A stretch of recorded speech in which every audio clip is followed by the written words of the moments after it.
విషయాలు మరీ అధ్వాన్న పరిస్థితికి చేరుకున్న సందర్భంలో కాశ్మీర్ కార్డును ఎప్పుడు కూడా వారు బయటికి తీస్తుంటారు.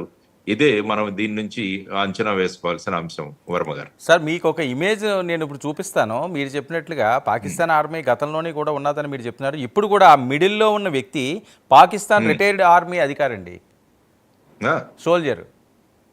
సో అతనే ముందు ఎంటర్ అయ్యాడట, ఆ తర్వాత మరొక ఇద్దరు ఎంటర్ అయ్యారు. అంటే అందరినీ కూడా అడిగి మీరు ఎవరెవరు ఏంటని మీ ప్రధానికి చెప్పుకో అని చెప్పి అంత డేరింగ్గా వాళ్ళు మాట్లాడుతున్నారంటే మరి వాళ్ళు ఏంటి, ఏ ధైర్యం చూసుకుని, ఏ బ్యాకప్ చూసుకుని? అంటే నెంబర్ 1, నేను ఇంత ముందు చెప్పినట్టు ఈ టిఎఫ్ఆర్ అన్న సంఘటన ఏదైతే ఉందో వాళ్ళ యొక్క ఉనికి నెంబర్ 1. ఆ తర్వాత ఈ సంఘటన వెనక పాకిస్తాన్ ఐఎస్ఐ ఉన్నదన్నది ఇంకొకటి.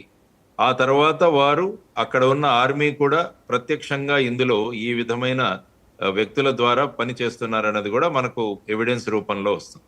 కాబట్టి రేపు మనం ఏదైనా చర్యలు తీసుకున్నా ఇవన్నీ కూడా రేపు వారు యుఎన్ లో గాని ఇంటర్నేషనల్ కోర్ట్ ఆఫ్ జస్టిస్ లో గాని లేవనెత్తితే ఇవన్నీ కూడా మనం చూపించవచ్చు. ఏ విధంగా పాకిస్తాన్ ఆర్మీ కావచ్చు, ఐఎస్ఐ కావచ్చు, ఈ టెర్రరిస్ట్ ఆర్గనైజేషన్స్ కావచ్చు, ఇవన్నీ కూడా కలిపి పనిచేస్తున్నాయి అన్నది మనం అందరి ప్రపంచ దేశాల ముందు కూడా మనము ఆ ఎవిడెన్స్ ను కూడా ప్రొడ్యూస్ చేయవచ్చు. ఎందుకంటే రేపు ఏదైనా పెద్ద మొత్తంలో ఈ 2 దేశాల మధ్య సంఘటనలు జరిగితే అప్పుడు ఇతర దేశాలు కూడా అడిగినప్పుడు ఇవన్నీ కూడా మనకు ఆ విధంగా చెప్పేటప్పుడు ఇటువంటి కుయుక్తులు పన్నుతున్నారు కాబట్టి మేము ఈ విధమైన చర్యలు తీసుకోవాల్సి వచ్చిందని కూడా భారతదేశం తన సైడ్ ఏదైతే ఉందో తన పక్షాన్ని అక్కడ ముందుంచే అవకాశం కూడా ఉంటుంది అనమాట.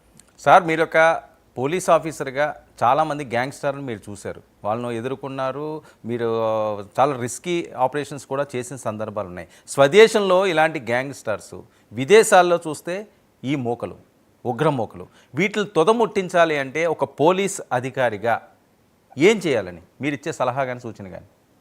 స్వదేశంలో ముఖ్యంగా మనం చూసుకోవాలంటే మన భారతదేశానికి ఉన్న అతిపెద్ద సమస్య అన్నది నక్సలైట్ సమస్య.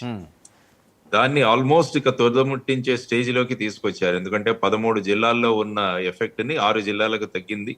త్వరలో ఒక్క సంవత్సరంలోనే నక్సలైట్స్ అన్నవి టోటల్ గా నిర్మూలిస్తామని అమిత్ షా గారు కూడా ప్రకటించడం జరిగింది. ఇప్పుడు ముఖ్యంగా ఛత్తీస్గఢ్ ప్రాంతంలో మీరు చూసుకుంటుంటే ఒక్కొక్కసారి 25-30 మంది ఆ విధంగా కూడా నక్సలైట్లు ప్రాణాలు కోల్పోతున్నారు.